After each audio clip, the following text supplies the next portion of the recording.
سرمعلم رشته تربیت جسمانی دانشگاه دولتی خوجند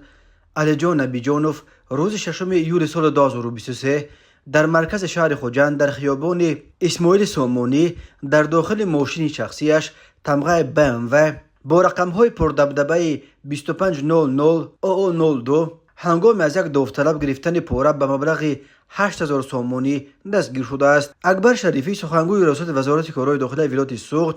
در نشر نوبتی برنامه تلویزیونی اخبار وزارت کارهای داخلی شام 19 ایول سال 2023 خبر داد که استاد دانشگاه خوجند در نتیجه عملیات مشترک میلیشیا و دادستانی ولایت با دلیل شیعی به دست افتاد. خود دستگیر شده و یا نزدیکانش برای شرح این قضیه دسترس نیستند، ولی بنا به اطلاع مقامات معین کرده شده است که نبیجانوف علیجان محمد جانویچ سال تولدش 1987 با وعده به واسطه شخصان منصبدار سوهای معارف از جمله مسئولان مکتب‌های عالی به رشته حقوق شناسی دانشگاه دولتی حقوق بیزنس و سیاست داخل کردن یک داوطلب از نوع باباجان غفوروف همچون پاره 8000 سامانی طلب کرده است. در سبت‌های فوری که در گزارش تلویزیونی نمایش داده شد دیده می شود که نبیجانوف را بلافاصله بعد در داخل ماشین تمغه BMW گرفتن پول از آن داوطلب دستگیر کردند و او در پیش چشم کارمندان مقامات